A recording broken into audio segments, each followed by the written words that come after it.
இன்றைய தினம் துலாம் ராசி அன்பர்களுக்கு தடைகள் நீங்கக்கூடிய யோகம் இருக்குங்க. அதிலும் குறிப்பாக மறைமுகமாக இருக்கக்கூடிய தடைகளை நீக்கி வெற்றி கொள்வீங்க. பதவியில் இருக்கக்கூடிய அரசியல்வாதி போன்றவர்களையும் பகைத்துக் கொள்ளாமல் இருக்கிறது ரொம்ப முக்கியம். ஆன்மீகத்துல இன்றைய தினம் ஆர்வம் அதிகரிக்கும். வெளியூர் சார்ந்த பயண திட்டங்கள்ல நீங்க சக்சஸ் ஆகக்கூடிய வாய்ப்புகள் இருக்குங்க. வியாபாரத்துல புதிய தொழில் ஆரம்பிக்கணும் அப்படின்னா அதுக்கான வாய்ப்பான சூழ்நிலை பொழுது உருவாகும். சிறந்த ஐடியாக்களை இன்னைக்கு மனதில் உதயமாகக்கூடிய யோகம் வியாபாரிகளுக்கு இருக்குங்க. வியாபாரத்துல சில இழப்புகள் ஏற்பட்டால் அதையும் லாபகரமாக மாற்றக்கூடிய சிந்தனை இன்றைய தினம் உங்களுக்கு நிறைய உருவாகும். அது உங்களுக்கு வியாபாரத்தை வளர்ச்சிக்கு கண்டிப்பாக உறுதுணையாக இருக்குங்க. அலுவலக பணிகள்ல உயர் அதிகாரிகளுடன் எந்த விதமான மோதல்களையும் இன்றைய தினம் தவிர்க்க வேண்டும். புதிய வேலைவாய்ப்புக்காக முயற்சி செய்றீங்கன்னா இன்னைக்கு அது வெற்றிகளை பெறும்.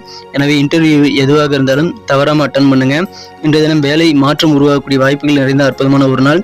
குடும்ப வாழ்க்கையில உங்க தந்தையுடன் சின்ன சண்டைகள் வரலாம். உடன் பிறந்தவர்களுடன் கொஞ்சம் அனுசரித்து போங்க. இன்றைய தினம் அதன் மூலமாக குடும்ப வாழ்க்கையை இனிமையாக மாற்றிக்கொள்ள முடியுங்க.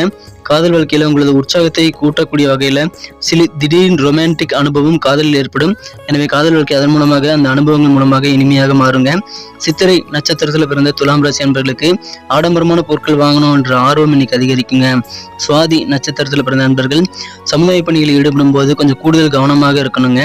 விசாகம் நட்சத்திரத்தில் பிறந்த நண்பர்களுக்கு செலவுகள் கொஞ்சம் அதிகமாகலாம். அதனால சேமிப்புகள் கொஞ்சம் குறையக்கூடிய வாய்ப்புல இருக்குங்க. நண்பர்களே, மேஷம் முதல் மீனம் வரை 12 ராசிகளுக்கும் உண்டான ராசி பலன் சேனல் லிங்க் கீழே டிஸ்கிரிப்ஷன் பகுதியில் இருக்குங்க. செக் பண்ணி உங்க குடும்ப உறுப்பினருடைய ராசி பலன்களை நீங்க பார்த்துக்கலாம். இன்றைய தினத்திற்கான அதிர்ஷ்ட நிறம் சிவப்பு, அதிர்ஷ்ட எண் 1.